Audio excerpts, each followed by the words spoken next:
हमारे देश में पिछले कुछ समय से न्याय देने का एक नया तरीका सामने आया, बुलडोजर जस्टिस। ये सिलसिला उत्तर प्रदेश से शुरू हुआ, जहां मुख्यमंत्री योगी आदित्यनाथ को बुलडोजर बाबा तक कहा गया।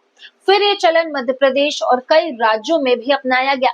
कानून व्यवस्था को बनाए रखने के नाम पर कई जगहों पर घरों को गिराया गया, लेकिन क्या ये सही है?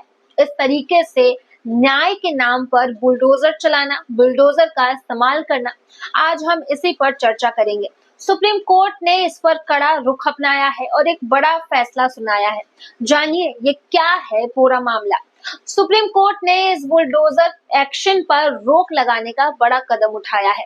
2 जजों की बेंच ने इस मामले पर साफ कहा कि किसी की संपत्ति को मनमाने ढंग से नहीं तोड़ा जा सकता। कोर्ट ने यह भी कहा कि अगर कोई व्यक्ति दोषी है तो भी उसे कानूनन ही सजा मिलनी चाहिए। बिना कोर्ट की मंजूरी के बुलडोजर नहीं चलना चाहिए। सुप्रीम कोर्ट ने यह भी साफ किया कि मनमानी कार्रवाई करने पर अधिकारियों को ही जवाबदेह ठहराया जाएगा। अगर किसी अधिकारी ने बिना नोटिस या कानूनी प्रक्रिया के बुलडोजर चलाया तो उसे इसके लिए दंडित किया जाएगा। कोर्ट ने स्पष्ट किया कि अपराधी का भी कानूनी अधिकार है और सिर्फ आरोपी होने पर उसका घर नहीं गिराया जा सकता है। सुप्रीम कोर्ट ने मुआवजा देने की बात भी कही।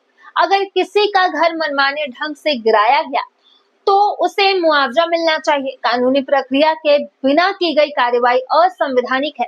साथ ही नोटिस देने, 15 दिन का वक्त देने और आरोपी का पक्ष सुनने जैसे कदमों का पालन जरूरी है। कब लागू नहीं होंगे ये निर्देश? हालांकि सुप्रीम कोर्ट ने ये भी कहा है कि अगर कोई व्यक्ति सार्वजनिक भूमि पर कब्जा करता है तो इस पर ये निर्देश लागू नहीं होंगे। ऐसे मामलों में अवैध निर्माण हटाने की कार्रवाई हो सकती है, लेकिन उसकी वीडियोग्राफी और उचित दस्तावेजीकरण होनी चाहिए। तो ये है सुप्रीम कोर्ट का ऐतिहासिक फैसला। अपनी राय हमें कमेंट करके जरूर बताइएगा। चैनल को सब्सक्राइब करना ना भूलें ताकि ऐसी और अहम मुद्दों की जानकारी आप तक पहुंचती रहे।